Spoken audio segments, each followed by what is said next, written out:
అసలు సిట్ దర్యాప్తు చేస్తుండగా మేము మాట్లాడకూడదు అనుకున్నాం. అయినా కూడా రాష్ట్ర ప్రజలు ఆ పనికిమాలిన పత్రిక, ఆ పనికిమాలిన ఛానల్లో మాట్లాడుతుంది. ఒకవేళ నిజమనుకుంటారేమో, కాదు అబద్ధాలు ప్రచారం చేస్తున్నారు వాళ్ళు అని చెప్పాలనే ఉద్దేశంతో మీ ముందుకు వచ్చాను నేను. లిక్కర్ స్కామ్లో 3,200 కోట్ల రూపాయలు అవినీతి జరిగింది. సిట్ దర్యాప్తు చేపట్టాము. ఈ కసిరెడ్డి అని అతన్ని మేము అరెస్ట్ చేసాం. అంతా తానే అని వాళ్ళ కేసు డైరీలో మెన్షన్ చేయటం జరిగింది. కసిరెడ్డి నిర్దోషి అంటుంది జగన్మోహన్ రెడ్డి గారి వాయిస్.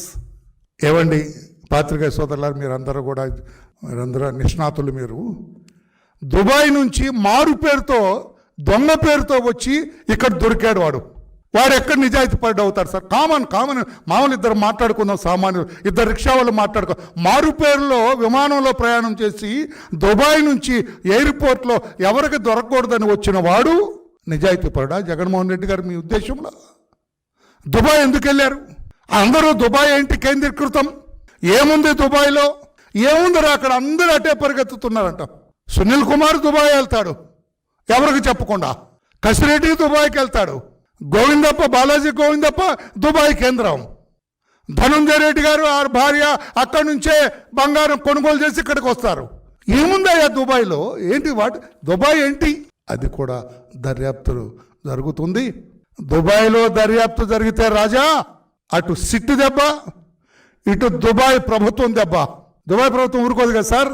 నువ్వేవాడురా, ఇక్కడ తెచ్చి ఇక్కడ పెట్టావేంట్రా, నువ్వు ఇంత ఎక్కడరా నీకు అని వాళ్ళు ఎంక్వైరీ చేస్తారు కదా.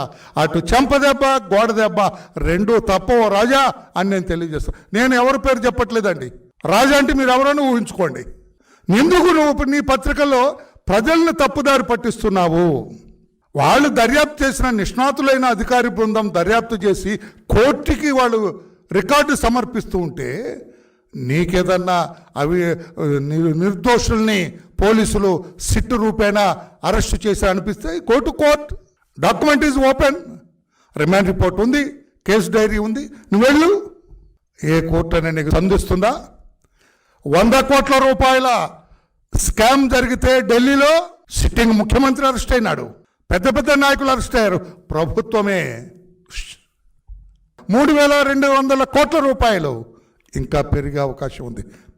ఇంకా పెద్దలు తగిలితే ఇంకా పెరిగే అవకాశం ఉంది.